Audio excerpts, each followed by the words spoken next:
I like yours, showing him my purse, so. Oh, no, I got. I need sure. Yellow one. Yeah,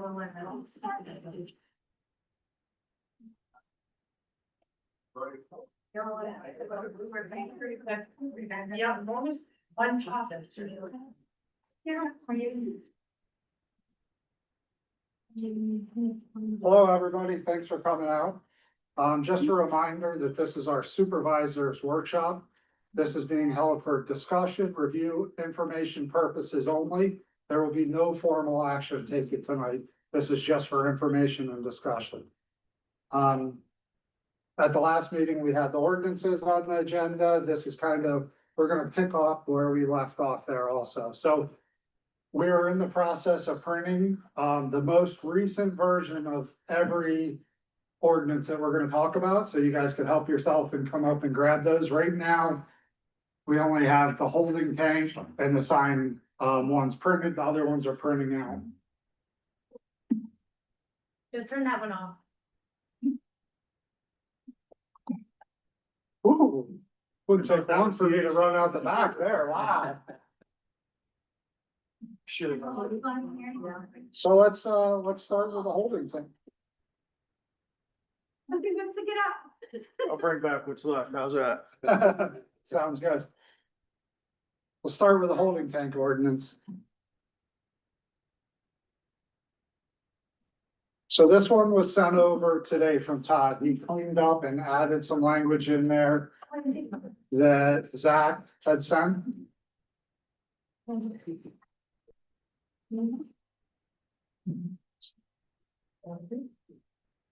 It is not a red line version, so we're gonna have to go through it as we see need fit.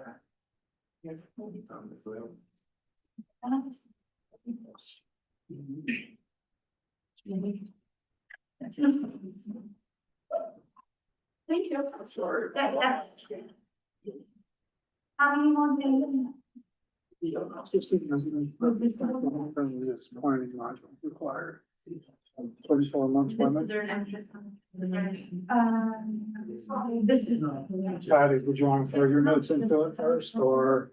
Well, You wanna go? that organize what he sent just now and what I had sent to all of you. Okay. Okay, sign. So for informational purpose for everybody, if this is your first time here, what this is it's a online holding tank ordinance that we've been working on. I kind of picked it out of last year meeting minutes and wanted to just keep it moving if we're gonna move it. This would allow you to use a holding tank over a conventional type septic system. We just have to make sure that we have all the uses and the regulations in there. Which a lot of it is set forth by our SEO and DEP. Do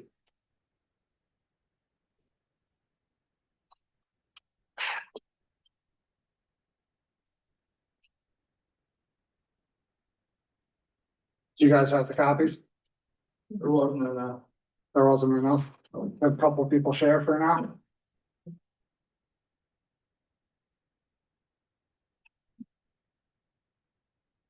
So one that jumps out to me is page 5E, new residential development site constraints lots. Planning module requirement. I don't think that this should be used for new construction. I agree, and I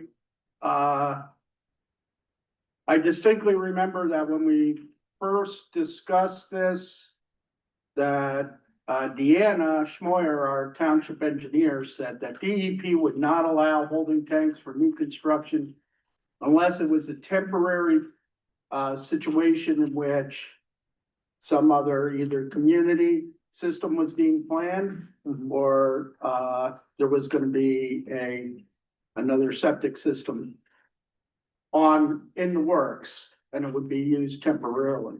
Okay, I agree. I don't think our goal for this was new construction. now, I think it's more, like properties under distress, where people are gonna be displaced.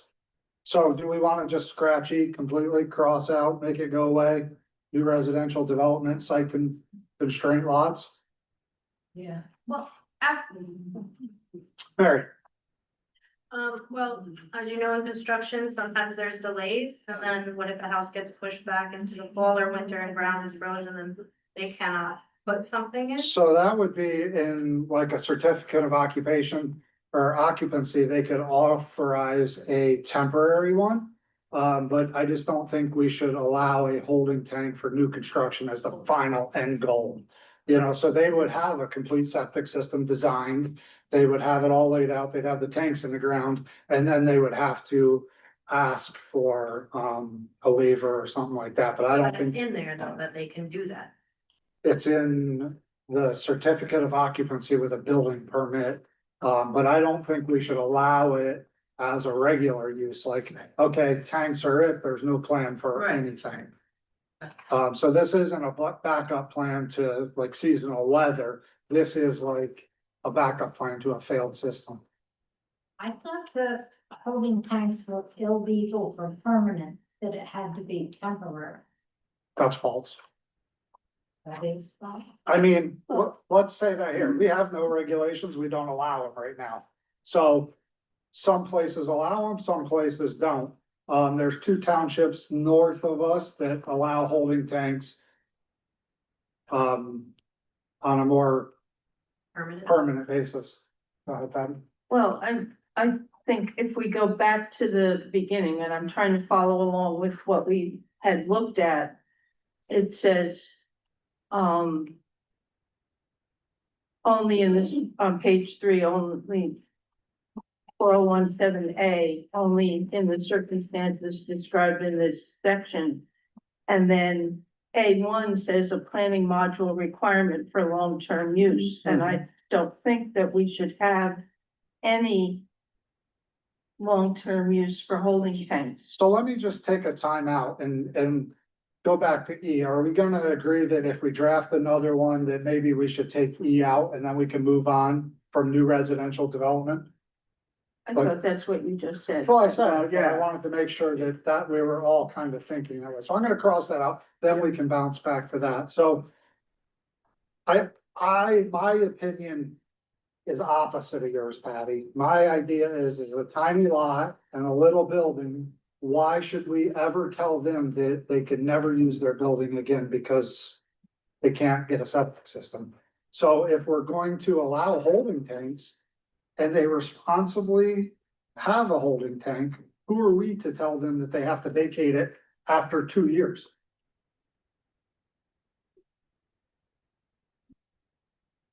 Hazel? I have a question on that. So sewage goes by Act 537, right? Right. That's the basic law of Pennsylvania, and then they give the townships the authority to make a rule to follow along with. Correct. But it says that it's not permanent, but it also says no time. It doesn't say 1 year. I know one time somebody said a year.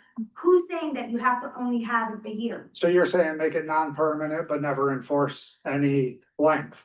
Yes, and you mean, because that's up to the SEO, because then you're not playing with 537, and on top of that, if sewage system ever comes in through the area, they have to hook up, because once you. I like stay that. in it, Yeah. Then guess what?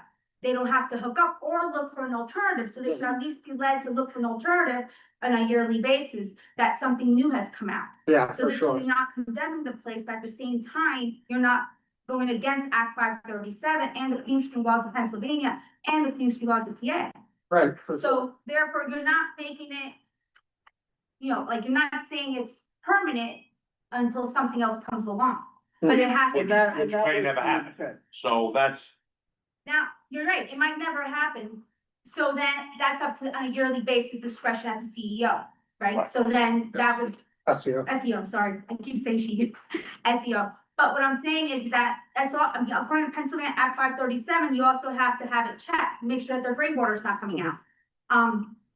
Make sure that, there's no holes in the tank. Yeah, there's definitely an inspection process with this. I think the problem I have with it being a temporary thing that's essentially long-term is that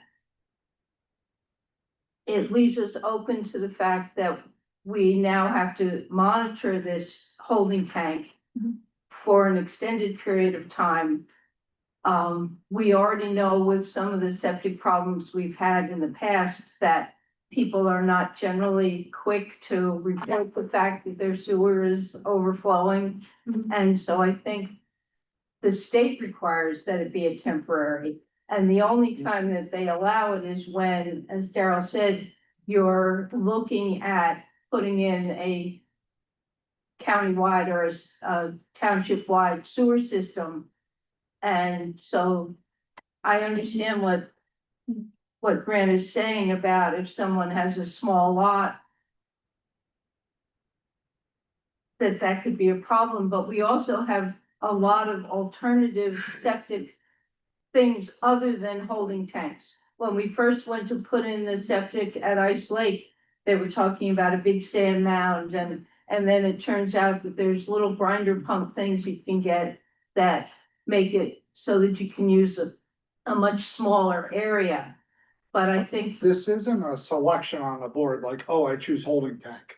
It is when you have absolutely no other No option. No alternative septic, no central sewer, no repair. It is, we have exhausted all our options. The SEO agrees, there is no options for any other septic. Alternative cocoa filters, biomats, Norweco systems, all cannot be in place. This is last chance to keep a vacant, blighted, non-used property from being that way. So to say, you know, you can't just walk in and say, okay, my septic failed, I want a holding tank. There's gonna have to be septic testing, there's gonna have to be soil testing, there's gonna have to be perk testing.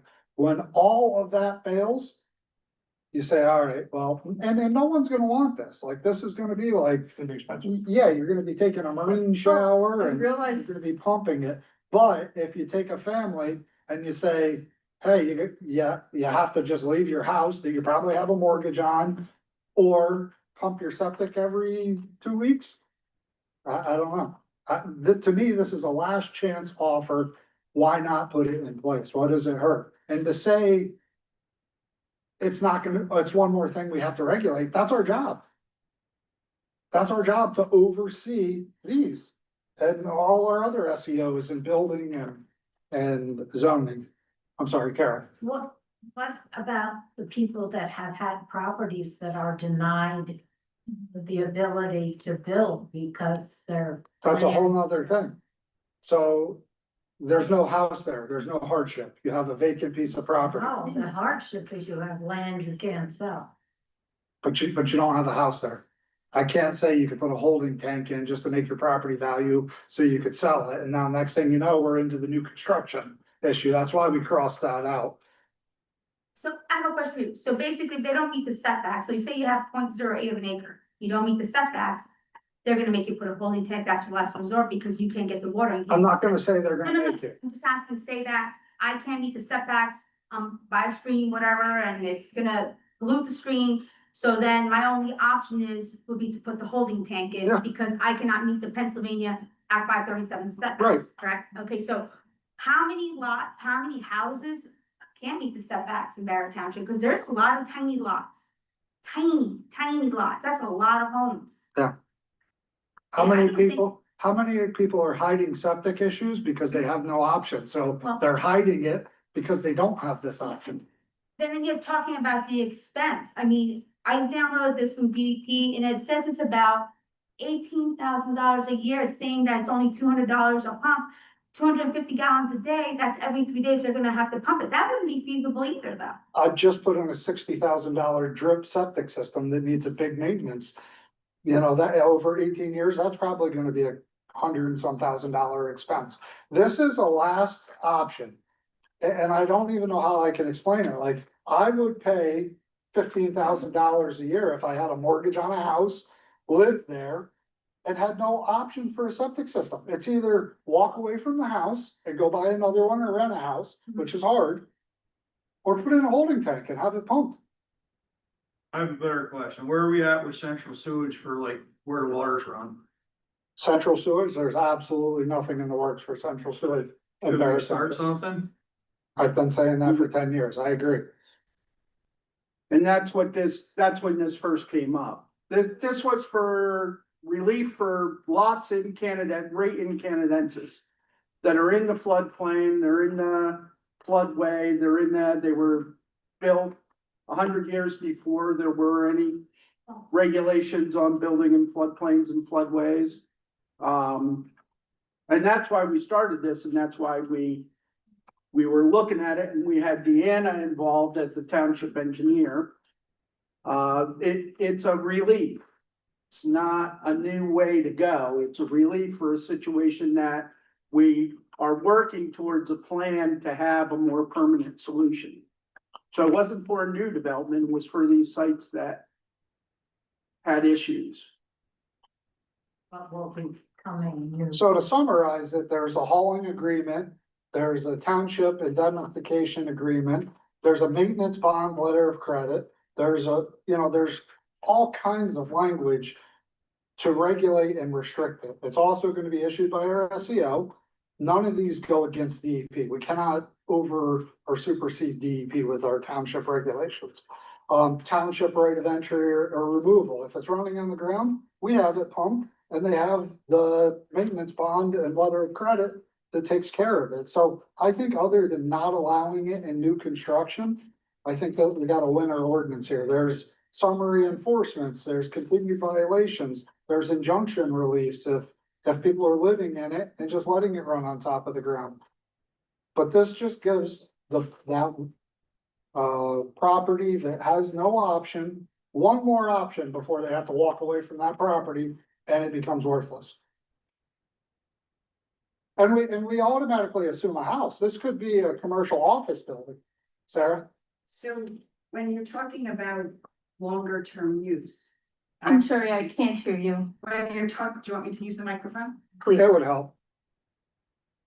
When you're talking about long term use, in 401-7 on page 3, section A1, it says that a planning module is required for any long-term use in accordance with 25 PA code, and I just looked up that section of the PA code. And that says that the planning module has to be an official plan outlining a schedule for replacing it with an adequate permanent sewage service. So how do you mesh that with long-term use? And the DEP has to approve that planning module. So I think the thing is that falls under that temporary with no end cutoff. So it would be issued as temporary. Long-term would be, let's hope Central Sewer comes through one day. So there are only 2 types of uses. Short-term use, which is not exceeding 24 months, Okay, and long-term use, which requires the planning module. Sorry, I'm not trying to make a problem. No, I'm no, just this is bringing good. up the language of the statute This is and then good. the language of the PA code and what it requires.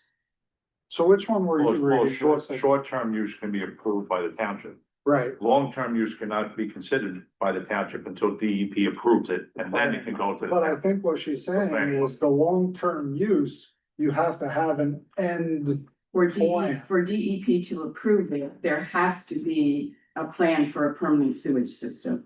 So it's 24 months or else a plan for a permanent sewage. Well, it says the board may extend the 24-month period by resolution for good cause, including document delays and DEP reviews timely thing. So maybe we should add, review of like hardship or no solution yet. Or if there's no solution when the 24 months is up. Correct, it could just be resubmitted for another 24 months. So is this going to be available if you're taking down buildings and putting new buildings up? No, no new So it's construction, still gonna be a new building. no new buildings. That's what I mean. In other words, no new buildings. Yeah, no Even new if- construction will be hooked to a temporary, to a holding tank. It would have to be an existing structure. Pardon? It would have to be an existing structure, no new building or new homes. But what I'm saying is if you take a structure down and put a new up, no, That's new construction. okay. Yeah. Yeah. So I think short-term use and then the long-term use, we're gonna have to clean that up, because then that only allows, and you know what, at the end of the day, 24 months might be a way for them to figure out where they're What going, the next option is. or to start over. Did you get any more information from Peter on that different type of septic? This is when no septics are can be put in. It was Sam Jones, he talked about something that was used out in the Midwest. This would be, if absolutely nothing is approved. I can't read that fast, but the soil scientists, they're the ones that would be able to tell you, are they gonna have to get something from a soil scientist saying that there's no other alternative? Because it's not just getting anybody that says, you know. No, it's not just anybody, it would be our SEO would sign off that there's absolutely no available septic. I think what she's asking is there gonna be a soil scientist involved. Yes, because the soil scientist gives you the absolute, and SEO, well, I mean. You can be friends with the SEO, I don't know who it is, I'm just saying, Yeah, that's the soil scientist that protects the waters, it keeps everything clean. I mean, I've seen it all different ways where soil scientists made stuff work that probably shouldn't have been there either, you know what I mean? So to say that, you know, an SEO could be a friend, a soil scientist could be a friend too.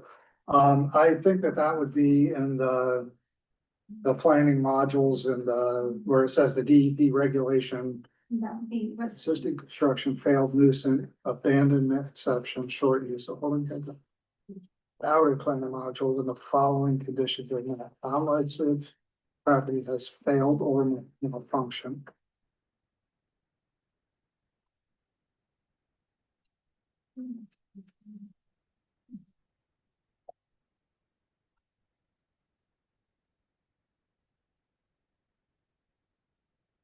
So I think even a soil scientist, there's gonna be some limitations with setbacks and size of the property that they couldn't even overcome. You know, so I don't think it should be mandatory that a soil scientist shows up if your failed septic's here, your well's there.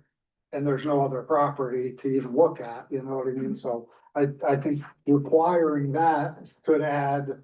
You know, a $5,000 expense to say, oh yeah, you can't fit it there when it's already deemed. You can't do What it. if it's central water?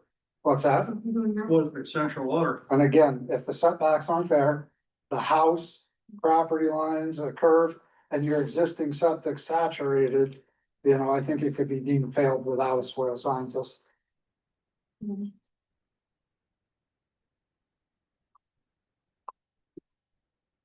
One of the things that had been included when Deanna did her report was to add that it would be installed with all DEP isolation distances, and I don't see that, not finding it on this version.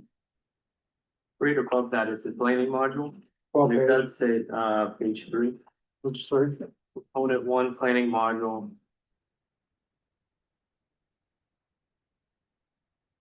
Viewed by DEP in accordance with the 537. Yeah, I mean, it's gotta be installed. You know, with the proper setback in it, it's just the tank, so the tanks are really not. Really restricted because it's a holding tank, it's the absorption field and a septic system that would be restricted with setbacks and stuff. Did you find it, Patty? Well, I'm just going by what Deanna had given us, 10 feet from property lines, easements, 10 feet from building, from full driveways, 100 feet from individual water supply, 10 feet from water supply lines under pressure, 25 feet from a stream, lake or surface water, and 100 feet from a cistern used as a water supply. 6F, page 6, letter F says that it has to be installed within the DEP isolation distances. So it's not listing the distances specifically, but it's saying you have to adhere. So- Right. Speaking of setbacks, if we're talking setbacks, why are the turkey mounds right on 390? Oh, they're What's the close, setback in the front yard from the roadway? I don't know, I'd have to look up before there, but Because they're really close. they meet the setbacks. 390 in Canadensis. I think he's 390 means like Crest. Playhouse, the 390 corner of Playhouse Crest, Lane. I know there was an on-lot septic system that we approved in Canadensis, right on 390. But again, it was this issue.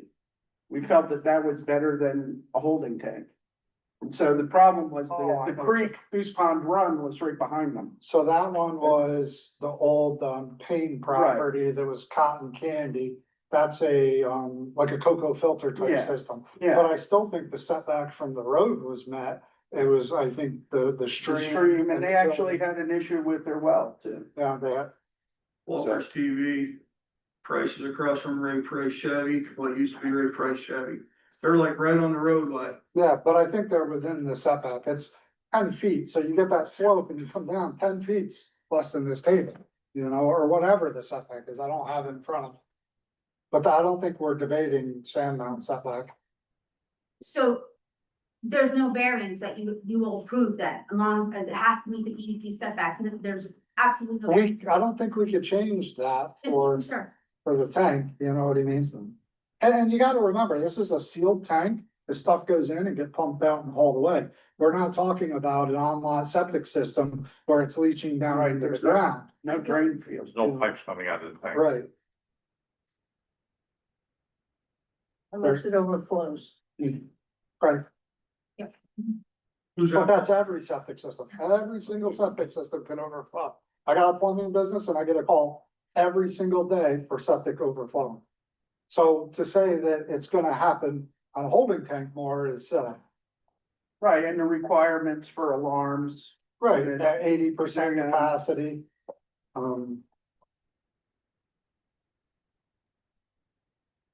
And then there's also on-lot septic systems, there's no maintenance bond letter of credit. There's no allowance of the township to go in and just say, hey, we're pumping this on your dime. As you can see with the violations and notices that we've sent out recently, it's a process. So an on-lot septic system could overflow just as easily, and we don't have any enforcement on it that's time efficient. You have more effective control over the holding tank than you do over these. With this ordinance, correct.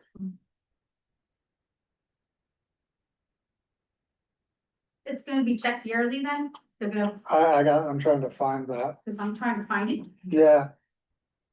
So permit term, a holding tank permit is valid for 1 year from the date of issuance. The owner may renew the permit annually by submitting and renewing the application. Evidence that the hauling agreement remains in effect, evidence that the bond letter of credit remains in effect, the prior year's pumping receipts, and the renewal fee established. So yeah, it's every year. And then it follows up by when the holding tank removal, it's got procedures on how to properly remove it. How much is the permit? How much is the inspection? I gotta find it. I don't know if we set permit fees for this. No, not in this line.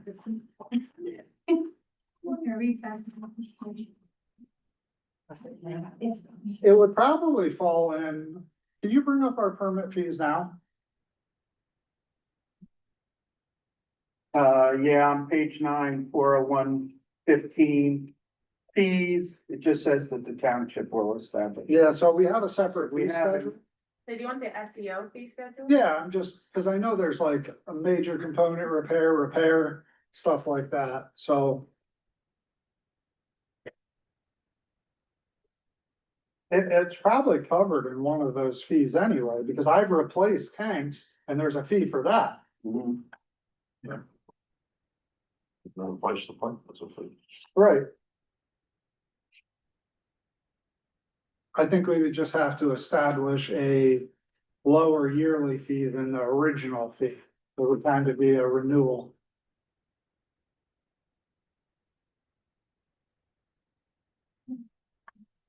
So what fee you're looking for? Or like a major component repair or. It wouldn't be the soil testing because you already passed all that. They would have done that and failed. Had a permit fee. There should be one there for the tank replacement, Yeah, So, right? yeah, major component repair, yeah. 575. Yeah, so I think it would fall in that major component repair, so that would be if you had to retop a sand mound, you had to replace a tank. So I think it would be there, I think we would do a new line item. Holding tank, but I don't think going over a major component repair, because that covers, you know, inspections and. I think 2 or 3 inspections, I've had with a major component repair. It says their permit renewal 2/30. I think Oh, yeah, that's for a whole system, if you run out of date. Right, the fourth one down says major component repairs. So new system application, design edition, construction edition, then major component repair.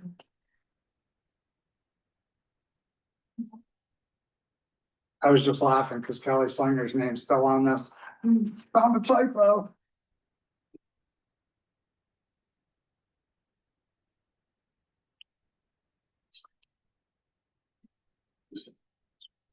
As the appeal process, it has summary of enforcement, continuous violation, injunction relief.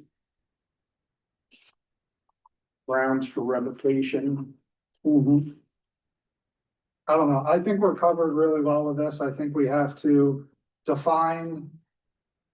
What Sarah pointed out as a long-term use, short-term use, make sure that it's actual possible. You know, there's no sense of putting a long-term use in there if it's never gonna be possible, so.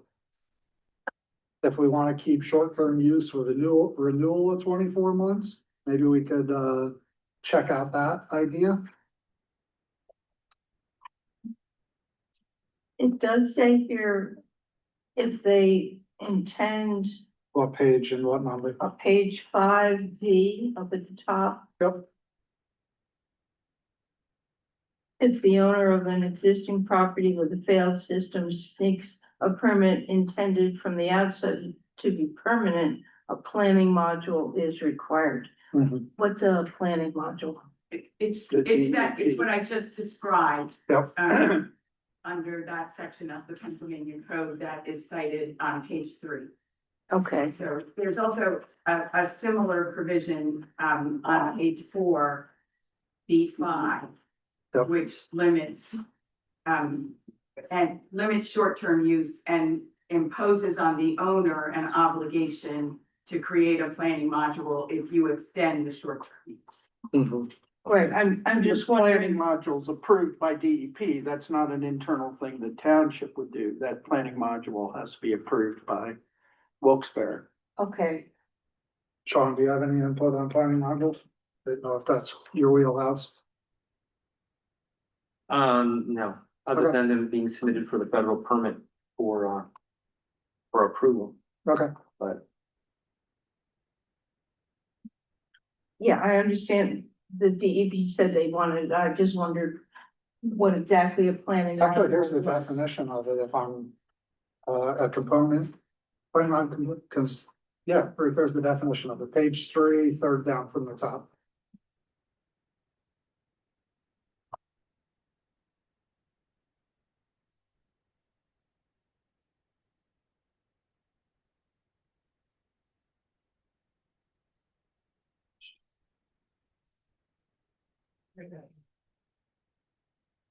And then the last part of the planning module was the plan for what the long-term solution is. Right. Okay, If it extends past 24 months. Right.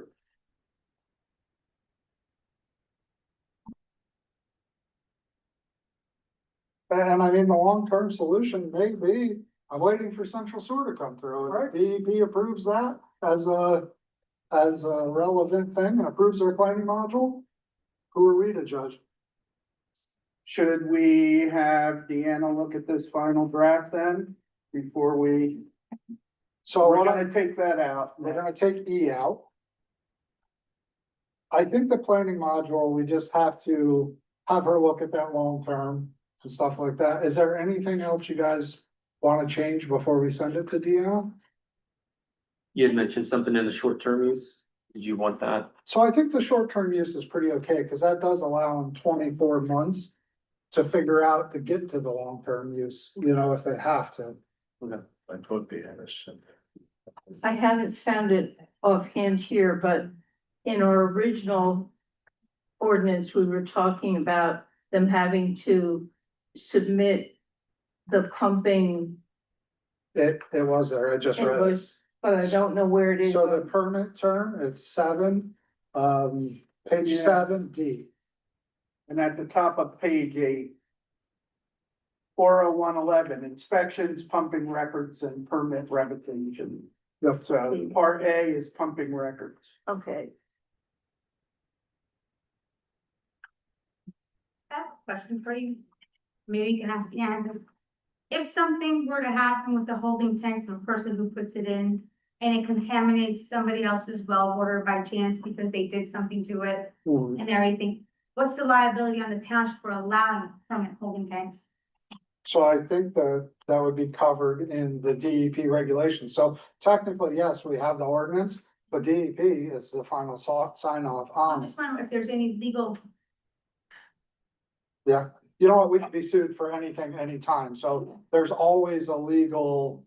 Now, and I would say that as long as we're adhering to enforcement of the ordinance as we adopted it, so we have 3 years worth of pumping records, we have.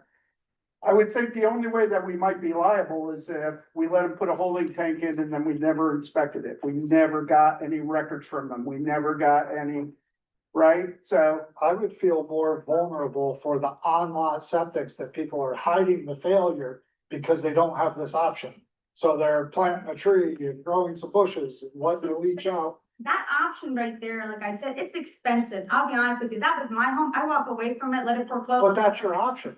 I don't wanna have to tell you as the government that you have to. A responsibility that the township has to let people know what it's gonna cost. Because Anybody, people are anybody ignorant. could, Well, they're gonna know the minute that they come in and they wanna come in and apply for a holding tank.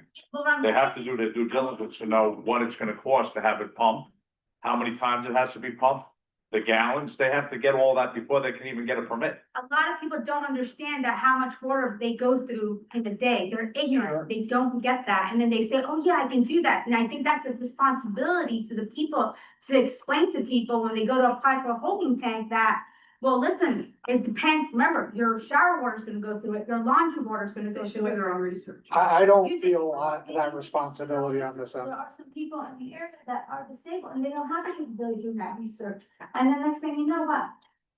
They don't know what they got themselves into. And I just think that as a Barrett and Township, that we have a responsibility to people. So if I tell them they can't afford it, they leave their home, they become homeless. And then all of a sudden somebody says, oh, they can't afford it? Why'd you tell them they couldn't? No, I'm not. It's not up to me to talk. But they need to understand the water usage, what it is. Something has to be, like, I just think you have responsibility to some people. If you're gonna offer them, like I said, there's a lot of properties around here that are on 0.08 of an acre who are gonna fail one day and they're not. I think it's up to the owner to do their own due diligence on cost. That's everything in life. Okay, so I'm gonna bring this up. I haven't said anything in the past as the years have gone by, because this township is not ADA compliant with a lot of the stuff that they have. Now, I know that they already put something out that you're supposed to be ADA compliant with your website, you have to 2027. Okay, so as you guys work along these things, that's part of being ADA compliant also for housing. With a website or, With everything, including this. right? So that's something you have to take in consideration.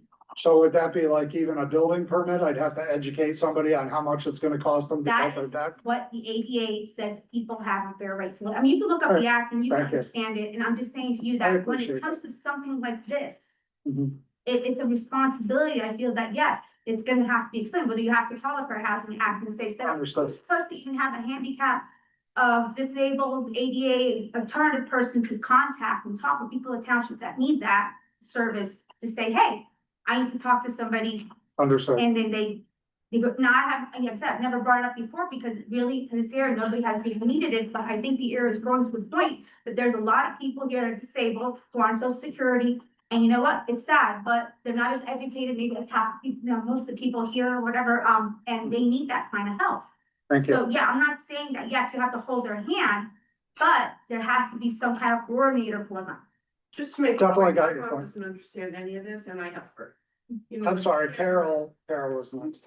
There are other townships in this area that are requiring septic systems be pumped yearly. Definitely. Every 2 years. There definitely is. No choice of your own. I agree.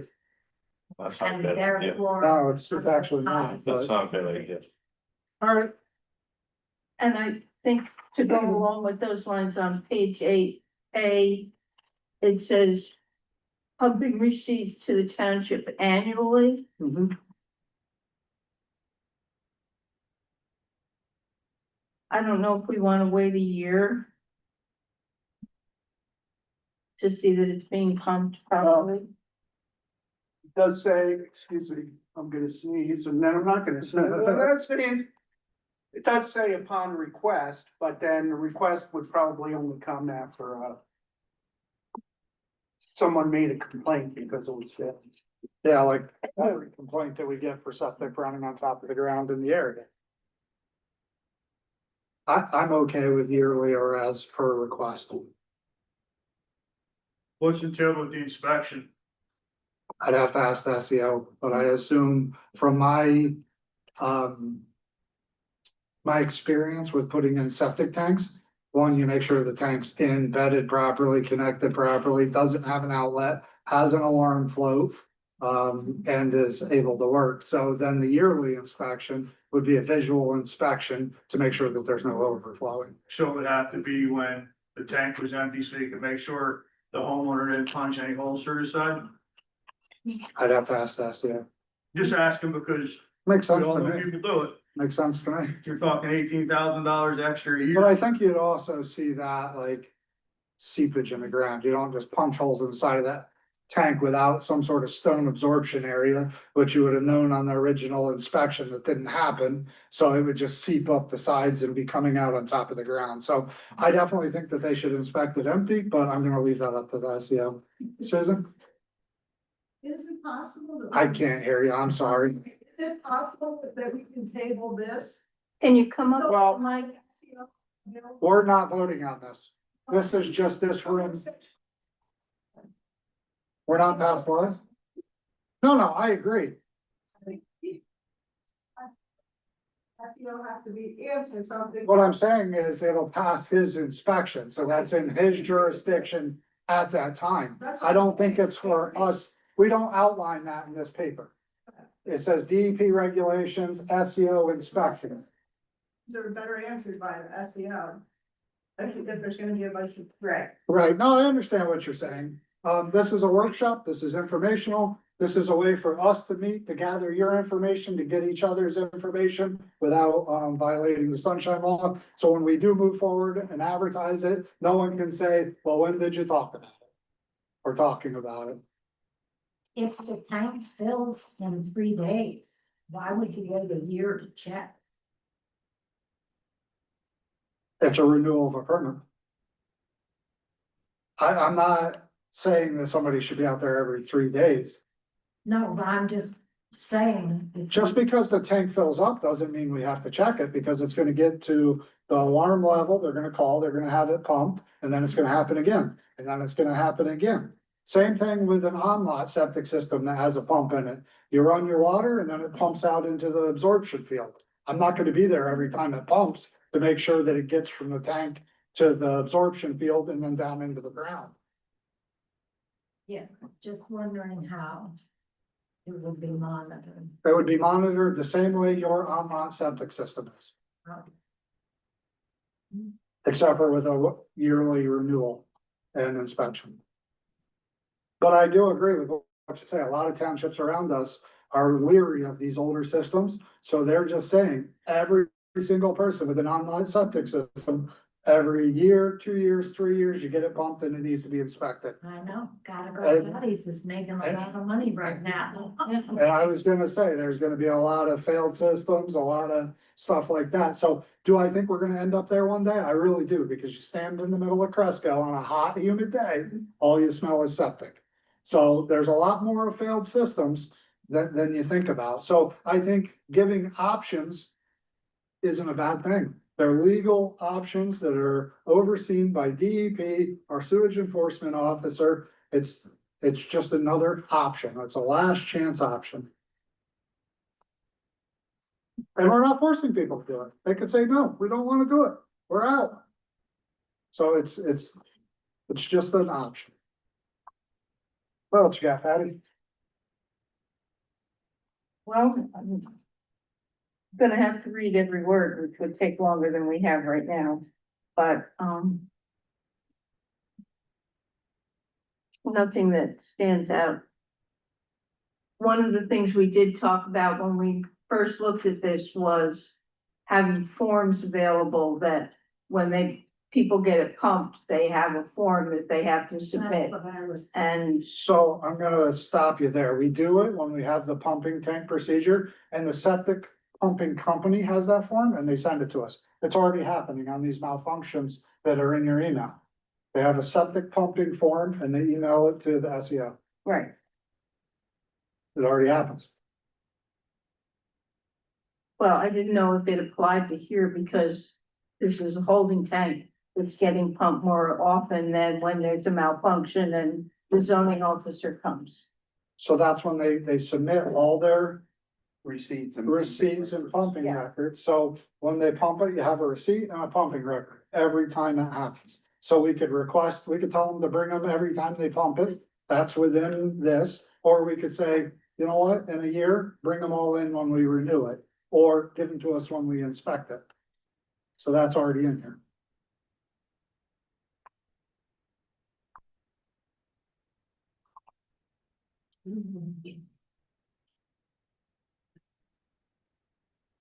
John, do you have anything?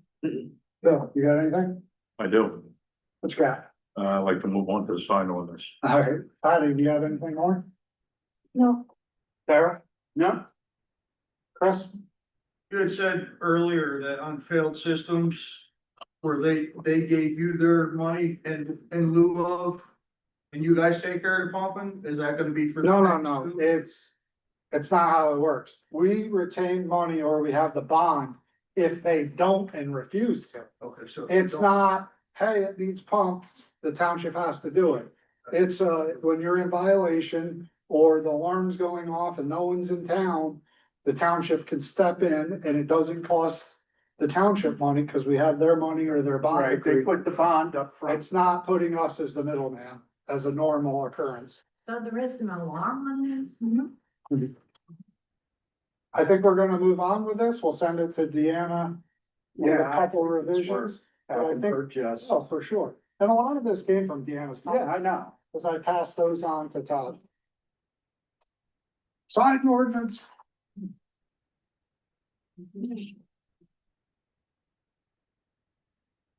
So this is the 3/17/2026 version. I think we passed it around. If anybody needs more, we could print some more. 4 more, if anybody wants a copy.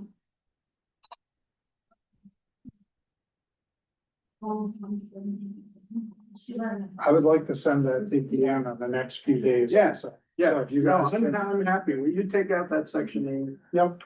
and then, And Patty, you can write all your revisions down and I'll copy your written revisions and send it. Like, you don't have to type up Right. anything. If you wanna just write it down and hand it to me, I'll make sure that gets to Deanna and I'll CC everybody on it. Same thing with you, Sean. But you gotta type yours.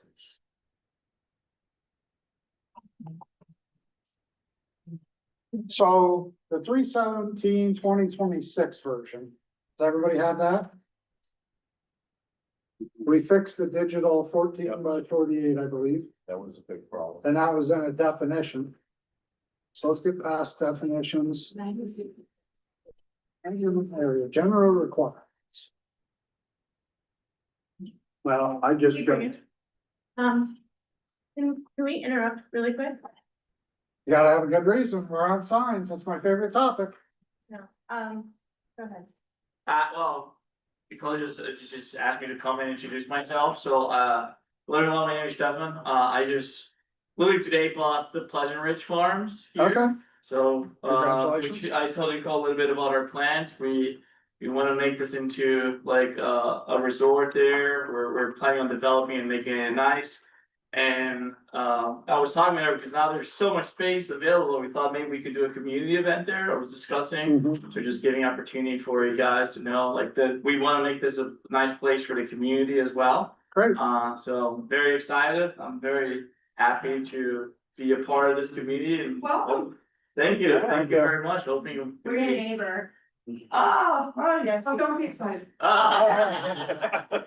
So we definitely appreciate you coming in and offering that. That's great. We appreciate it. Yeah, We definitely appreciate good neighbors. So, yeah, absolutely, so. you know, keeping in touch with your plans and stuff and just making sure we stay in compliance and Yeah, are happy, good neighbors. I think that that's a great first step and I appreciate you taking that. yeah, absolutely, I just wanted to introduce myself and really appreciate the time. Sorry, Excellent. I wanted to Yeah, no. the signage. We're hoping Thanks against for you, to coming be out. honest with you. Stefan, Stefan. yeah. Yeah. Good. Don't ever apply for a sign permit. Because we're gonna get interrupted. Yeah, exactly, yeah, there's a sign, but we'll see. Can you leave your contact information? Absolutely, I have his email. I'll send Okay, and my card, I think, is on the desk back there if you wanna take one of those. I absolutely, appreciate it. absolutely, thank you very Thank you. much. Thank you. You skipped ahead to what there? I skipped right ahead to temporary, activity-based temporary. What page? Seven, two, construction activity signs, I thought we extended that to 30 days. It jumped back to 10 days Yeah, after the right. permit is, Yep, you're right. That was definitely 30 days. 10 out 30, right? Yep, 10 out there. And I think we tried to keep everything consistent in 30 days. So if we see 10 or 7 or 6 or right, whatever, I think 30-day was the number for going past. yeah, and that's what happens when you have so many It is, and that's why, versions of an ordinance. that's why I wanted to jump on Get the dates date, and yeah. versions. What was the one that we were talking about with a business closes? And I think that did get Cleaned covered, up? but it was worded a little bit different. I think it got covered though. Okay. Would that be the? No. It's 40715. 7:15. Non-conforming signs. The legally existing sign, this does not conform in an area. C5. location. Yeah, the reconstruction, Yep. Dimensional. D and E on page 12. Demonstration. Location, if the damage was unintentional, the original foundation is reused. The reconstruction sign is not ordered in the previous reconstruction, but see, I think the 3 months of the damage was the question there. And they have it, it's Okay, just in case. all right, Yep, cool, it's I like there. it. And then the other D and E in that same section, talk about the abandoned or neglected side.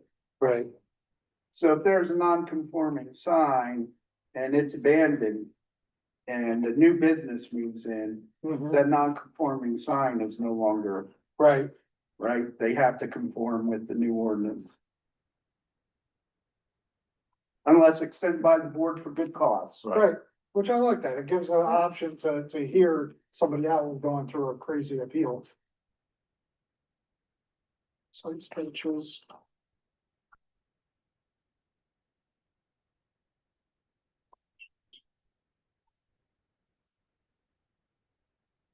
Sorry, you guys just get to watch us read, but this is the time to check it out. Frank? That's then, on 407-7 under prohibited signs. So it says, on number 8, mobile billboards or signs on parked vehicles used primarily for advertising. And then if you skip to the next section under exempt signs. Yeah, slow down. Come on. 407. Page 5, Prohibited page sign. 5. And then if you skip from prohibited to what? And then if you skip to the next section, under exempt signs, where permits not required, you've got on there number 8 again. Signs on vehicles actively used in the normal course of business and not parked primarily to display a sign. I need to determine what's actually parked on, to display a sign. I don't know if anybody's ever seen my truck, but it's obnoxious.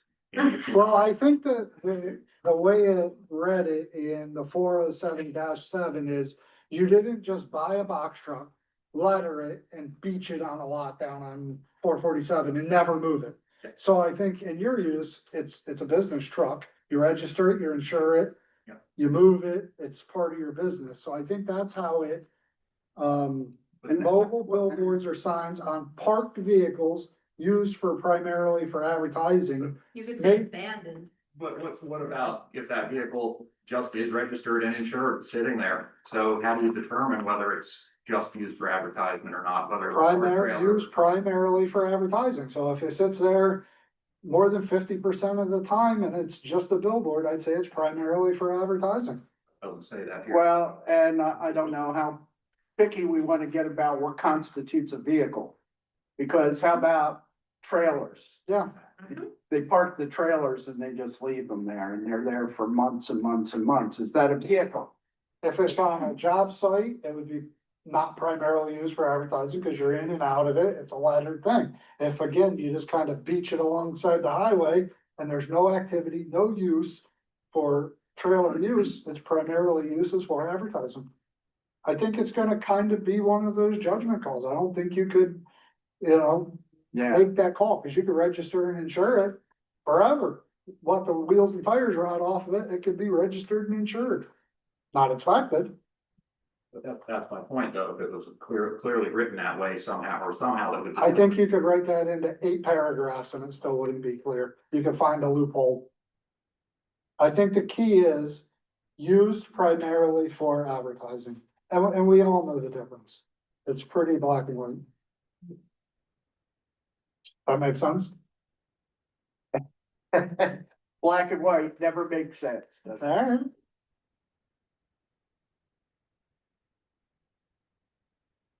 Your truck is obnoxious, Tim. Yeah. I'm glad you pointed that out. Yeah, it's the eye catching. Not obnoxious. For sure. It's attention.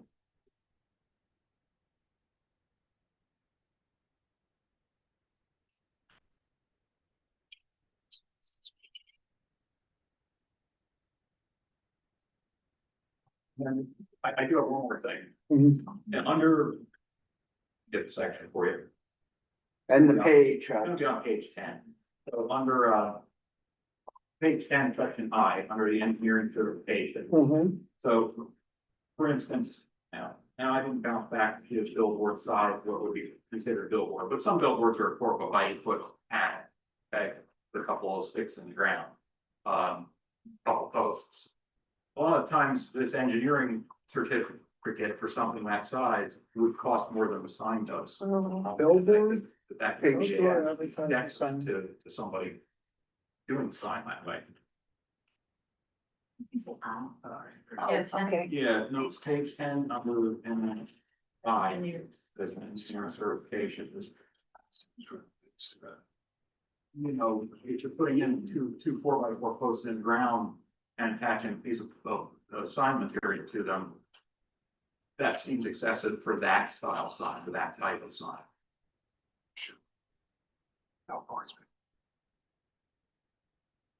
So that's that's under section 13, which is really about billboards. Now we're talking real billboards here. Yeah. it doesn't say a size there, Daryl, so. It doesn't. So like on size sign area max of 110. And the size of square feet. billboards? On Which- page which is 9, it has height and sign area. So first, Right, we're gonna yeah. start that it's an Maximum right off-premise 30 sign. feet. Yeah. So. Are we even allowing off-premise signs? Yeah, because that's that whole section.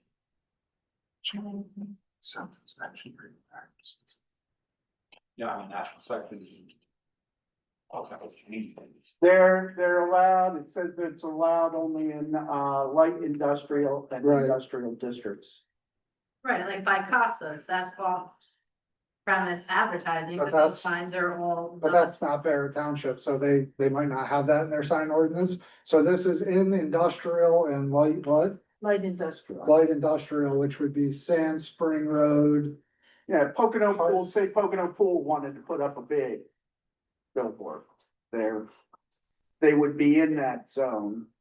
So the only thing I'm gonna say is you take a 4x8 piece of plywood and you put it 8 foot in the air and you put a 50 mile an hour wind gust on it. That needs to be regulated, you know, so you put 200 pounds worth of lumber, 8 foot in the air, 50 pound wind gust. That comes down on somebody. I'd like to know that it was done right. And it's a commercial application. We're not talking about, on premise where it's my sign, I'm putting a little post in the ground, something like that. I think some of these structures do need to be engineering certified, and I get the cost. I agree, if there's a height, maybe there's a height stipulation on it where you need that engineer. Right, there's maximum height, but there's nothing in here. But is the engineer the one who determines the height on it? I've had an engineer give me some plans that were ridiculous, so they're not. And I think the hard thing is everybody gets intimidated by engineer certification. There is pre-engineered plans for almost anything of this nature. You just gotta get them. So I don't think it's a $2,000 thing. If you go to a freelance structural engineer, he's gonna charge you as much as he can. But if you get pre-engineered drawings, just like trusses or pole barns or stuff like that, I think that the fee wouldn't be as high. Well, I'm not aware of anything like that in the sign industry, but I have.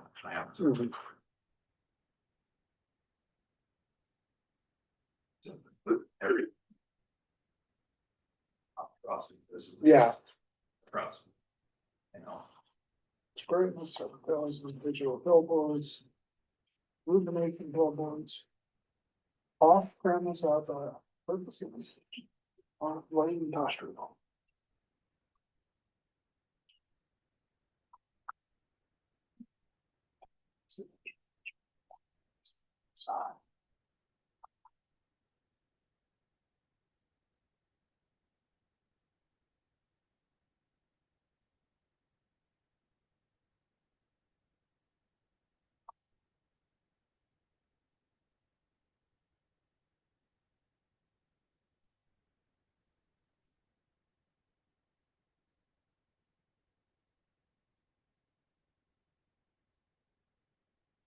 I mean, we could follow that up with, you know, well, you'd have to have a building permit for that sign anyway.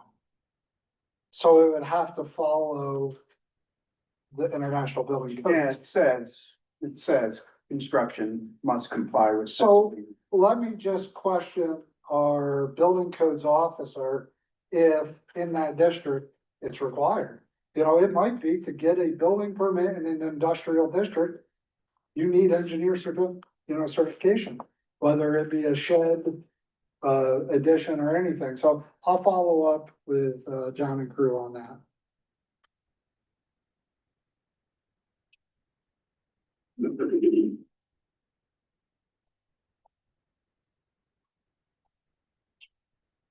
And for those that don't know, Frank's in the sign business. He's not just, No way. yeah, just, letting people know they don't.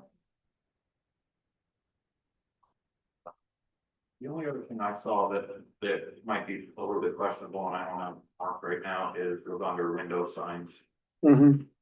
and it was a percentage. You found it in this version now, or you're, okay, Yeah, I saw it today. Window sign, it's on page 8, 407-12, section on the building signs, and then page for 5, window signs with maximum 25% of window area. And I think that, personally, I think that's pretty small. You're, you know, if you have a building full of windows in the front, I don't, 25% is a little bit of it. Other areas, townships allow much more than that. I think that, you know, because you're already limited on what kind of sign you can have in a lot of businesses. And I think that would give people another option for a little more advertised value. does that include Mickey Mouse? I painted him on the window. It includes. So that's art, that's expression. And you see that as a sign. Yeah, I was gonna say. Right, if you paint a giant Flyers logo on your garage, that's not a sign, that's just. Fixed to or displayed within a window and visible from the exterior. Yeah, I agree, that's kind of like. Where is that? On page 8, 40712, B5. So 25% of the area, so. When you take a 2x4 window, you can only go, you know, up 1 Yeah. foot. For a 1 foot band. Yeah. They allow more in almost every other township. The perforated, is that automatically 50%? So you could It- go for- 2 feet, 50% coverage, 40, 60, 40, 60. you know, the one measurable animals. I mean, we go in different parts of the country and you walk around, there's that perforated stuff where you can see out, not see in, covering the entire window. That's 50% then. So that would be 50% coverage of a perforated material. Yeah. Do you know? what I And mean? that's, So from the I know what you're inside, you saying, look yeah. out, but from outside, it looks like a picture. Yeah. They do them in back windows of trucks too. Yeah, so, yes, it's one way vision, basically, you could still see out, no problem, but it's, So I think 50% would be fair if that would allow the perforated, that would be half of your window. I think that sounds realistic. Yeah, I don't know why we limit that anyway, because it's more about a light thing for the people inside. Why couldn't they just use the whole window? If it's perforated, you could cover it all and it's 50% coverage. But even if it wasn't perforated, it's their window. Yeah. Good question.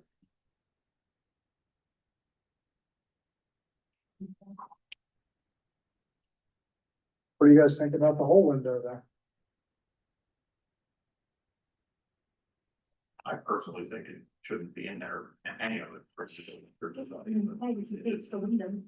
You know, I think it's very limited to say, hey, you can't use your windows that are already part of your building, it's not like you're adding. Let me talk to the building codes officer if 100% covered window may be an egress issue, like you don't identify it as a window if it don't look like a window, so if people were looking for a means of egress, they wouldn't even identify that as a window if it's 100% covered, they would just maybe assume in a panel that it's blocked in. I don't know, let me talk to the building code officer on that too. If they have any restrictions on egress windows being 100% covered.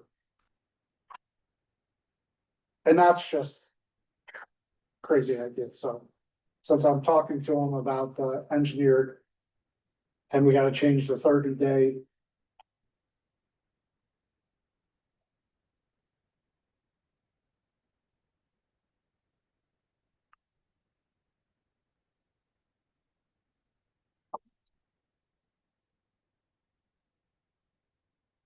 So I know the electric message centers have been controversial in the past, so they have those mixed use village, commercial resort, hotel, light industrial and I districts. And it looks like there's a lot more information than when they first came about on how lit up they are and how much they can rotate and scroll. I think it's covered pretty well in here.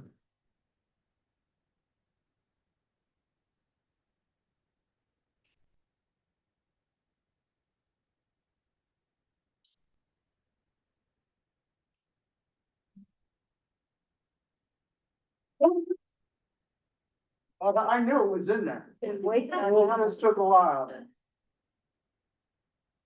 Is there a regulation, does this cover like outdoor TVs, for instance? Yeah, I think that would be. Hang on, let's go back to electronic message center, definition.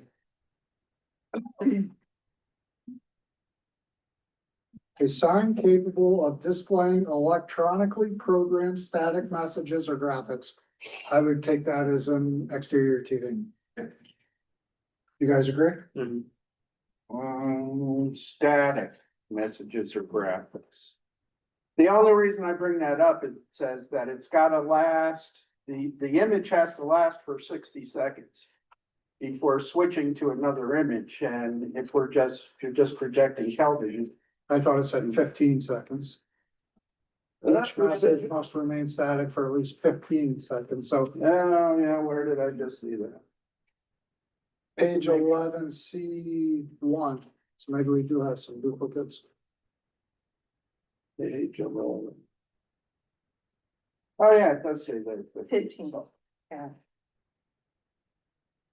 Yeah, we do. I have a question on prohibited signs. You said signs. I didn't hear how you started. Sorry. On prohibited signs, where it says signs on trees, rocks or utility posts, What page? it's on page 5. Number 4, under 407-7 with Yep. It's backwards. So that doesn't include, I mean, at the bottom here, where it says 6, it says security warning signs up to 2 square feet. That includes the private property signs? So, sorry, it's permanent. Correct. Okay, just making sure.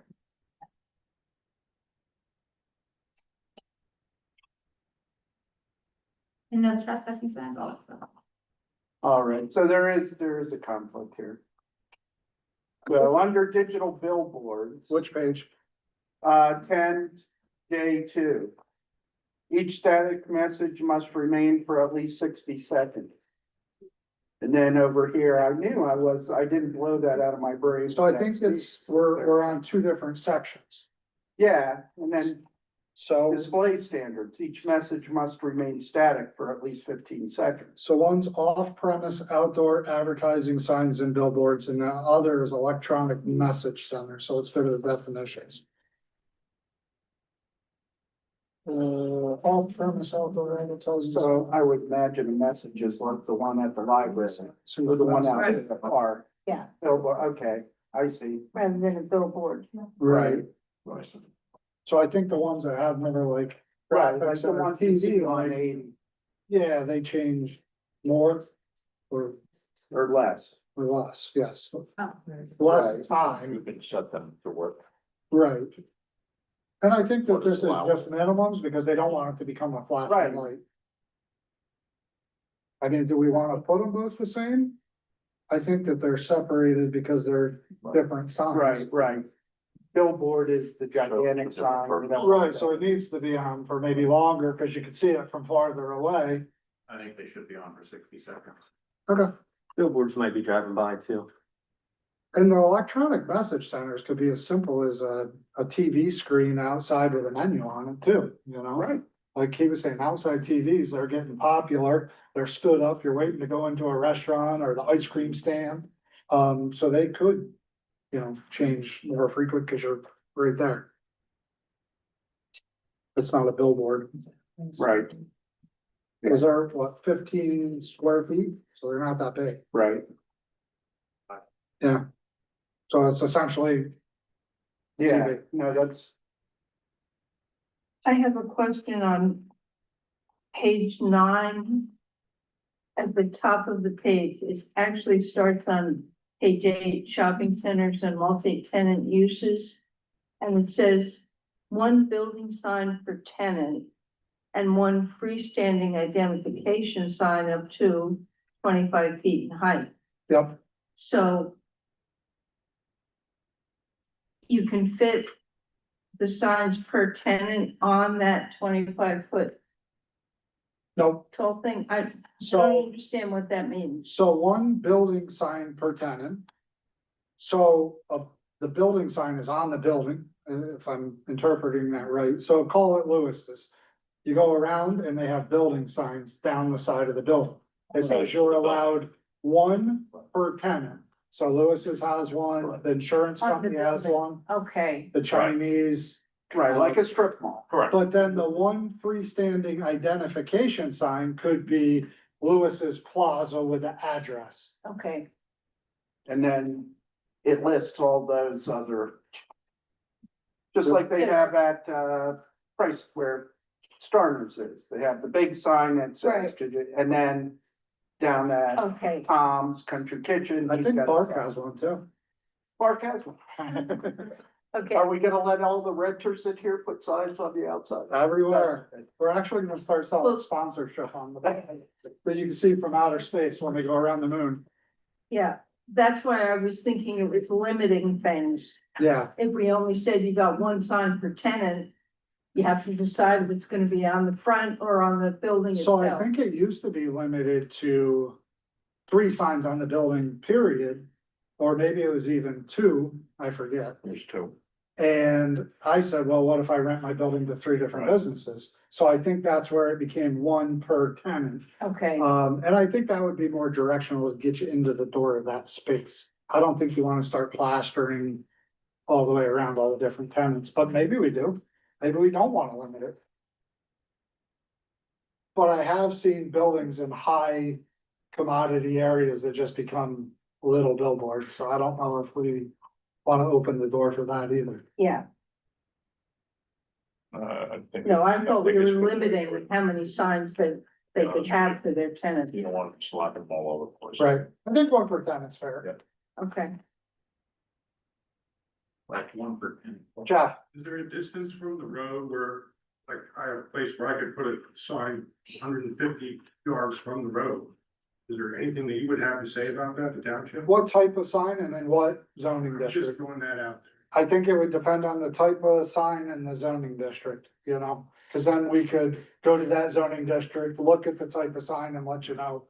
But, I mean, I do think signs that are seen from the roadway are gonna be regulated somewhere, somehow in this, unless they're, you know, a sign that doesn't need a permit. Yeah.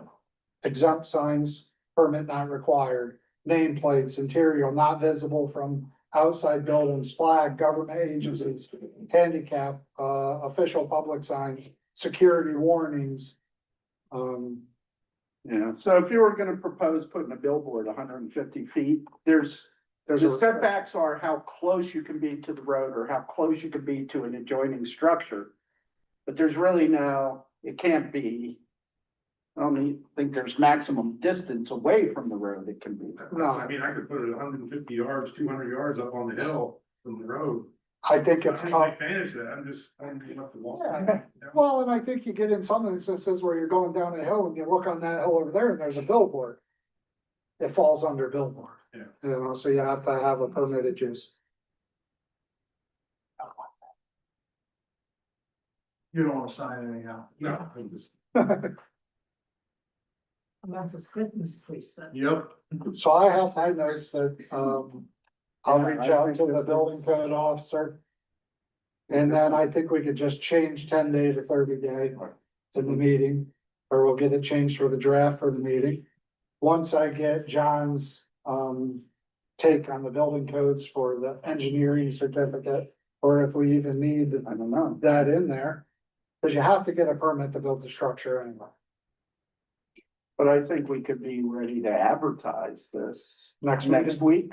Yeah, I'll get this information to John tomorrow and I'll have answers. And then we can have the draft changed around and. And then again, just so everybody knows, we can't vote to advertise that we're gonna adopt this ordinance until we get to a meeting, so the next one is next week. And then there's a 30-day comment period.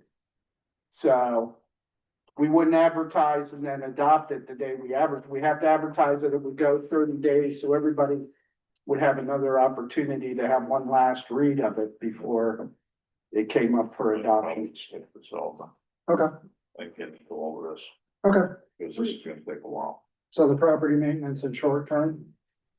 I would almost like to dabble into the property maintenance a little bit, cause I do feel we're kind of close on that. I Well, think. if you think we're close, I'm fine with it. Oh, go ahead, Patty. okay, one more note on this. I noticed on our old one, under page 54078, we exempted those feather signs, and it's not listed on the exemptions here. I think they're permitted signs. Which one? Another time. They have to be permitted now? I'm pretty sure I had to get a permit for mine, but let's find them. Okay, No, let's take we the time. had gone back and forth about them. It's on page 6 when it's three. It is listed on page 6. Under B. So they're a non-permanent sign, Non-permanent signs, and then it's page 6, limited duration, display not more than 30 days, is maximum. where 2%. feather signs are, Right, so it's a permitted use. but only for 30 days. So if you want to keep it out there longer than 30 days, I honestly don't think so, because in 30 days, those things are mostly destroyed. So that's a whole. when you go to put up another one, and I don't think they're meant to be a permanent sign, it's a, hey, I have a sale. Look, a new business, put them out for a busy holiday weekend. Well, that's why we had them under For exempt. the wholesome. And I agree, and I don't know if, I think the idea of making them temporary is to not line our streets with feather signs flying around in the wind. Frank? Like that idea. Also under that section, and this is something you're gonna have to go back to the beginning of it. Or, I guess what I'm trying to say is, it's under that same limited duration sign section, excluding mobile billboards. Right. Parentheses, there's no description in the front about what a mobile billboard is. I think in that, where was that one where we talked about prohibited signs? Number 8. Mobile billboards or signs on parked vehicles used primarily for advertising. You're saying we should put the definition I think. of a mobile billboard? Beginning, what a mobile is. Back and run around with it, you know. I thought we just said that mobile billboard could be a paragraph long and it'd still have a gray area. This might eliminate a little bit of a grayness, So we should try to get a definition for a mobile billboard. I would think so. What a mobile. Yeah, it comes up. Being like Jeff's Christmas tree sign. That would be ag. Temporary ag sign. Also, back to what Patty said about those other signs, you have it listed that you can get the permit twice a year, every 6 months, so you could keep it up for a year. Yeah. That's it. And then apply again next. Displayed more than 30 days, so twice per year. Permit 6 months renewable twice per calendar year, so you definitely could. So in our old, in our old pre-changing ordinance, mobile billboards was listed under portable signs. And then we had a lot more definitions in the old version compared to this version.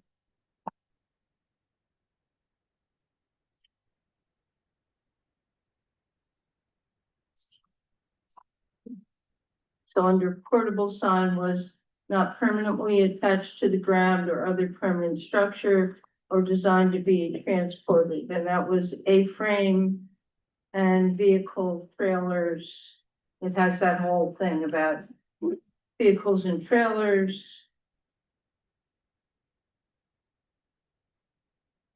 For the purpose of providing advertisement or directing people to a business located on a nearby property.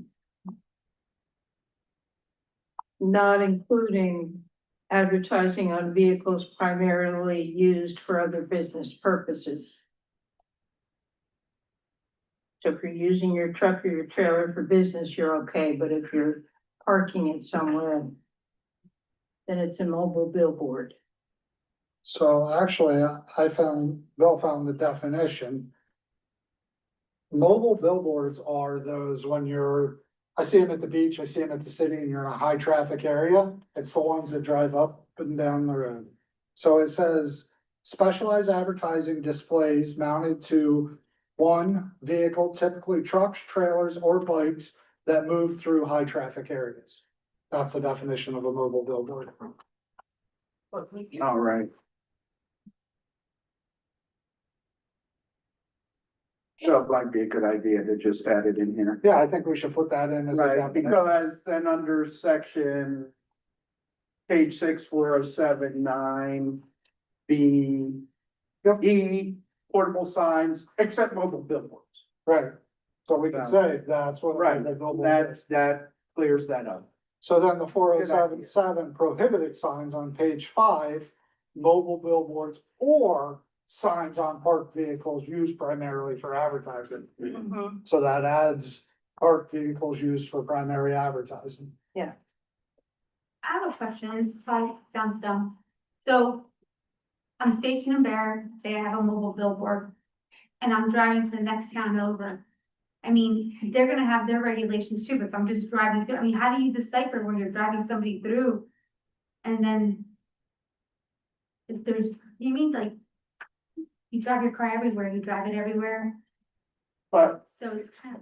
I but think they would it's the just be one- going through town, That's so the a one mobile drive- billboard would come to Concert in the Park and constantly circle through the parking lot at Concert in the Park. Up and down 390, Right. up and down 447, so I think if you're jumping in your mobile Yeah. billboard weenie wagon to Gotcha. get to Scranton, to drive up and down, Gotcha. Scranton Expressway, you know. I Like think, events, you're saying. right, and honestly, the ones that are actually built for that, they turn off, you know, they're lit up, they flip, they're back and forth, so But I agree. did actually pass the Oscar Mayer Wienermobile once on Interstate 80, I did, it was out there. Were you driving it? I don't know, well, I don't see anything. I was young, so I may not have actually seen it, but I'm pretty sure that I did. That was a good catch on the definition, though, I appreciate that. Yeah.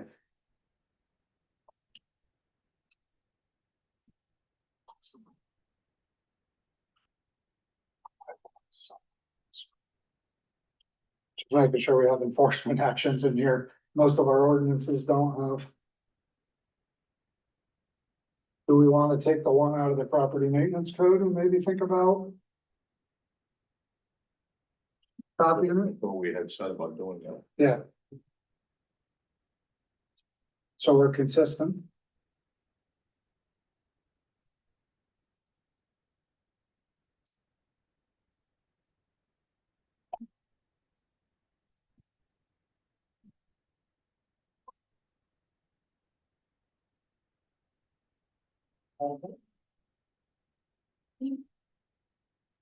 Well, That's what I thought.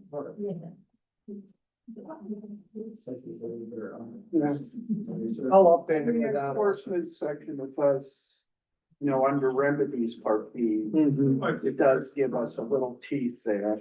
Yep. Yeah, it would be worth asking the building code officer. So I think if we go, and I know I'm skipping the property maintenance, but page 15, 375-24, enforcement and penalties. We could do that consistent across there. Yeah. And what I like about that is it lays it in our code enforcement officer's hands. Right, It's not like going to the magistrate. right, we could take this, put it in there, but we could reference this section Okay, also. so, Because it's $500 in here, but this is $100 a day rather than $500. right, Yeah, so I'll ask Todd about just making our enforcement and penalties consistent. right. Thank you.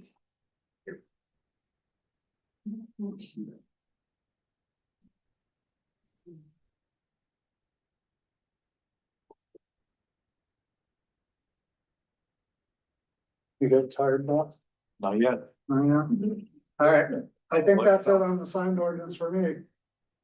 So we can talk about it another 15 minutes? What's that? No. Is it really He eight? said another 15 minutes. Yeah, 8 o'clock. I think we're gonna skip the property, maintenance and short-term rental. We could be here till midnight. We don't wanna do a Pocono Township? No, they adjourn just before midnight. Can we get copies of that before we go so we can read them? Is that possible? Yeah. Yeah, with a date on it. Do we have the copies with a date on it? Just so you know, you might show up and it might be revised a little bit, you know? Yeah. Yeah. Well, yeah, I mean, we printed them. Let's hand them out. I'm okay with that. And then we all just come back and start with that. Thank you. You're welcome. Like it's still. Thank you. So Here, you got one. Discuss this for fall ground. we could have, actually, we might slip in another workshop at night to just get through these. Yeah, we'll get the other ones advertised, we'll do another nightly workshop and it's just for property maintenance. Good idea. And So the next on, since we're skipping property maintenance, I'll let them pass it. You. Yeah, you know. Oh, no. We're gonna skip STRs? Yeah, I think we almost need meetings just for those next two by themselves.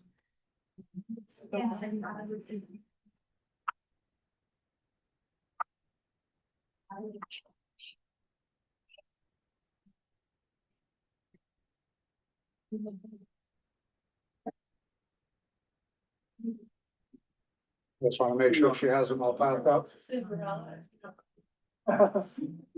So the next one I wanna talk about is the Scantech document scanning proposal. All of our documentation in our filing cabinets is old school file. We got property files, there's stuff. There's no database, there's no cloud. So we reached out for quotes for companies to come in and digitize every single document we have. I shot for the moon on what I would love to have. To do the entire township offices in full in its entirely would be around $86,000. I think it's out of our budget for 1 year, and we don't have it in the budget. But what I do think we have to do is start somewhere. So if we could take some of their quote, break it down and maybe say, we'll start with the last 5 years. And just get up to speed, get on their service and go from there. So my next conversation with that company is put a budget number on it, even if we determine amongst us in 27, we wanna spend $20,000 to start upgrading our office, reach out to these companies and say, off of your quote, where do you recommend we start and how far can you get us for $20,000? I think it'd be a fair way to go about it. We have to do this at some point. Oh, yeah. I Well, agree. it sounds pretty much like what we did with the ordinances, where we paid somebody to put all of our ordinance on digital and then E-code. they do the E-code and then if it changes, they update it and we pay for that service. Right. So I think, I would also see if they can, if you get that 5-year quote, then also see if they can give you a quote for the prior year. Moving Right. forward to do the prior next year, year. right? Incoming, they just automatically upload. And there's gonna be training on a certain amount of stuff that Nicole, Janine, whoever's in the office will be able to upload it. But the great thing about that is all of us working all over our mobile, we can all access this stuff from anywhere. And I think that that's really important with keeping everybody up to speed and organized. So I just wanted to bring this quote in. It was a shocker. I knew it was gonna be a lot, Yeah, but I didn't that's- realize. It's a lot of work. It's unbelievable. So we're gonna- To go through. We're gonna reach back out, like Bill said, maybe the past 5 years, the year moving forward, training and just get it set up. But we have to work towards something. And before you know it, budgeting will be here. So I'd like to just keep this top of mind and you guys all have this in your email. The server we have now, is it capable of holding all the information? I'm as technical as a flat shovel, Sean. I have no clue. But no, I think this is its own separate server that holds it. It's a separate, cloud-based. That, Scantech creates for the township. A couple questions. Yes, Are the scans searchable? from the public, no. Okay, but internally they're searchable. Yes. I mean, it's searchable, like you could have like a folder of documents to say, find me everything that says, yeah, that's not. I'm almost certain that that's a function there because that's something that we were hoping. And we did tell them that we wanted them to be searchable. Okay. Do they have to scan foreign digital copies of? hard Do they have copies to of foreign digital documents? If you already have a Word document, why have the paper document scanned? I agree. I don't think they Somebody have else to. separate. I don't think we have to print it, scan it, upload it. I think it could be loaded as the digital copy. And have you looked at how much the cloud storage costs? It's all in here. Yeah, So they provide. correct. It would all be through Scantech. And we researched this company and I mean, they do stuff in Washington DC that dates all the way back to, I think you were, I worked with them for over a year, at City of Bethel. Yep. Thank you. Thank you. I seen it. Was that your hand up in the back? And you, oh, okay, I thought that. Oh, okay. Excellent.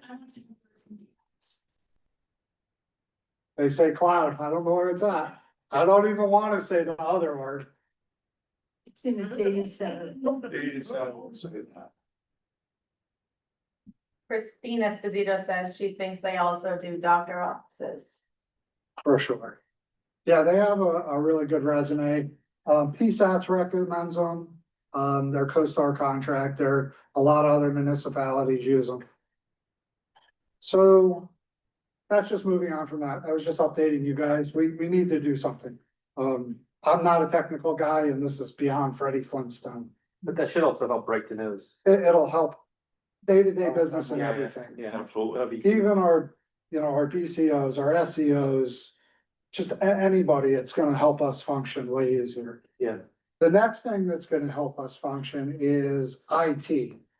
So we currently have, an IT company that's been helping us out, and I realized we never had a contract. So we're just paying this company to get us through, and we're working on it. So I asked them for a contract. Then when we got their contract, I realized, well, we don't have nothing to compare it to. Right. So I reached out to a couple different companies and we got another master service agreement that's apples to apples with One Text. And he's here today if you want to speak about it. Introduce yourself. Hey everyone, I'm Carmine Corridor, my company is Underdog Cyber Defense.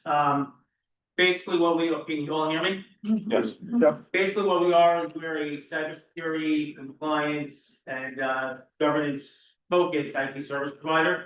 What essentially that means is we do the regular IT help desk stuff, but we do it from a security standpoint. We work with businesses and municipalities to help lower their risk. By, again, by governance, by doing the day-to-day, making sure that, not only that the tools that are installed are working, but that we also have a audit trail, I'll say, of being protected. So if God forbid something does happen and, investigators have to come in and all that stuff, we can actually show proof like, oh yeah, the township has done everything they were supposed to do. Here's the proof dating back to, X date. We have a team that's dedicated to just governance and operations assurances. So again, that's the making sure where a lot of IT providers that do cybersecurity fall short is they just install the tools and then they don't really watch them. What we do is, like I said, we have a team that's dedicated to making sure the tools are doing what they're doing. Again, keeping that audit trail and documentation of being secure, and then just providing the day-to-day IT help desk. Our team is very, I like to say we provide a white glove concierge service. If somebody puts in a ticket or they call our company, there's no hoops to jump through. You're essentially on the phone with somebody within a minute. And if we can't resolve it, on the phone remotely, then we're jumping in the car and driving down here. Our office is located in East Stroudsburg, but a bunch of us are actually, in the area. Like I live in Tobyhanna, It was that way. and my senior technician also lives in Tobyhanna. So we're literally like, close by. I don't know what else we want to know about. No, I think that's great. I appreciate the introduction. It puts a face to a company for everybody. Yes. Yes, so that's why I say, I always preface that by saying we do the same thing and, most of IT service providers do, we just do. So I have to send those. So yeah, we do hardware maintenance, So, upgrades and all that stuff. We're not just an IT vendor, like we are a strategic partner with our clients, like. So like if the township, for instance, wants to put Wi-Fi and cameras in the park, we can actually help them develop that plan, put it together. You guys are talking about doing scan tech. When you guys start implementing that, we can help you roll that, do the stuff behind the scenes. that'd be great. So, Thank you. I appreciate you coming in and Yeah, thanks a introducing lot. yourself. Thank you. Okay, to walk out? So yeah, we won't hold it against you. I appreciate you waiting around. I wish I'd have slipped you in. Yeah, they're open tonight. I don't know if we talked about the price. Or just roundabout number and stuff like that. But either way, I'm gonna send both of these contracts to Todd. I want him to go through them, make sure they're apples to apples, make sure we're covered, make sure that we're getting what. You know, we're saying we're All the getting, I've done that, references. I've done it with the SEO, I've done it with the BCO.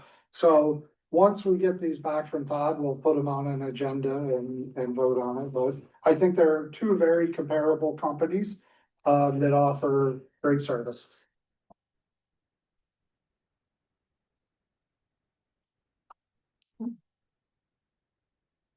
Interview dates for administrative and operations director. So again, I talked to Todd. We can advertise a date to interview. He said, give them about 5 days, cause the Pocono Record has a lead time. Where all of us could sit here and interview one person at a time, and it won't violate the sunshine law. I recommend we do that. We interviewed the building code officer two at a time, and it's just. It's tough, you know, so what I would like to do is work on some dates, and at the next meeting, we should set those dates, because we've definitely let that. It's ran its course, we got Right, all we've the got applications. the applications we're gonna get. Yep, so I think by the next, meeting next Wednesday, we should pick a date, vote on it, and get it advertised. Great. Question for you, you guys are doing a negotiating wage, you haven't set any rate? Correct. Okay. Any other questions? The next is the Pick Up the Pocono Earth Day events, April 25th at High Acres Park. You guys want to elaborate? Yeah, just a reminder, you can register here, info at Barrett Township or the county website, right? They got us on there, pick up the Poconos. They've already given us the supplies, gonna meet at High Acres Park at 9:30. Our main focus is gonna be 447 and 390, but they do want us to have an area for the cleanup that's safe for families. So the parking lot areas, figured that would be Grable Family Preserve, Ice Lake, Ice Lake, Seven Pines. yeah. And Even so- though Seven Pines is technically Paradise Township, but We'll it's, clean it up. Passold, Yeah. So if somebody doesn't register and shows up, do you turn them away? no, The only reason that people would really hopefully register is that they have little bags with gloves and garbage bags and little cloth bags and pick up things, the squeezy things to pick up trash. And we only have like 5 of those and we have like 10 bags. So if more people come, They'll give us more supplies. we won't have as many supplies. Are you guys going to need more supplies just in case more people show up than not? Yeah. Like, should we just get those? Well, I talked to the woman at the county and she said that if they get more people registering than 10, she'll send more stuff up. I will, don't worry about it. Okay, We'll have some. thank you, Daryl. There will be more bags, So I do there'll be have, more gloves. I don't know there'll be the little sticky. Yeah, we might not have. so I do have to say, this is the first time Barrett's participating, and I think it's great that you guys set it up and are putting it on, so definitely cool. Just a little FYI on the High Acres Park Committee. Yep. So they are doing their fishing contest on May 25th, Okay, at between 12 and 2 o'clock. And then they will have the memorial service at 3 p.m. Same Okay. day. that's good. I'm glad. And then the Earth Day will be the April 25th, from 12 to 4. Great, So they will be doing. So if you come out for the cleanup, then you can just stay for Earth Day. right, correct. So when? I'm sorry, just last meeting, they said that the the fishing wasn't gonna be in high acres, so now we're saying it This is. is a new update, yep. Hot off the press right now, you heard it here first. I don't think they make We you ever register. have. I don't think we ever have had registration just show up and pay. You know what? So it's gonna be on our website, since it just got sent to us. We'll update it. I assume the High Acres Park Committee will put it on their Facebook. We'll share it on the Barrett Facebook. We'll probably have a full, when is it? The 21st of May. May 25th? May 25th. So we'll have flyers. So we have another month, 5 weeks Right. to get it out. So we'll get it out there. Earth Day is April. The fishing contest is Is May. Memorial Day weekend. Not a Saturday. Is it? I didn't look. I don't have a It's a calendar. Monday. All right, I do have a calendar. Right. There you go, Memorial Day. Mary? I have two things. Did you say, Daryl, that they're gonna be up by the dog park at Gravel? Yeah, That is, there, I saw on Facebook posting about there being rattlesnakes up there. That people have seen when they've been hiking, so you may just wanna mention it if you're having families up there to be cautious. yeah, Stepping. and I'm sure it's gonna be loaded with ticks too. It's just, yeah, mention maybe. that. But definitely up on the ridge, there's definitely rattlesnakes up there, so I wouldn't be surprised. The second thing, with the scan tech document scanning, kind of piggybacking on what Billy said. Does the township do only a yearly budget or like a 5-year projected budget? Right now, I think we do an annual We budget. do an annual Okay. budget. Cause my only thought was that if you do the 20,000 and you're getting the 5-year. And then the following year, the additional year is added in, could you get them into a locked-in contract for that price? And break it down into 5 sections and say, okay, next year, we're gonna give you 20 grand again, and you're gonna do this section of our scanning. I'm sure it's something we can ask them. I think another thing is we just opened the doors and said scan anything in a filing cabinet. I think now we also go back and within that year, we go through and make sure everything that's there is stuff we actually need to Right. save or be scanned in and stuff Right, like but that. maybe you can lock them So- into that price. Correct, It's understood. Yeah, we could ask them and say, And I mean, the price is always gonna inflate because they're not going to house the stuff on their database for the same price this year as they are 10 years from now. It's, we'll try to lock in, we'll try to do the best we can. We have been. Believe me, I think our vendors are sick of phone calls and sick of us penny pinching, but I feel it's our responsibility. But yeah, we're gonna definitely try to do what we can and also save on our manpower and our labor hours. It's exhausting in those filing cabinets. I don't care.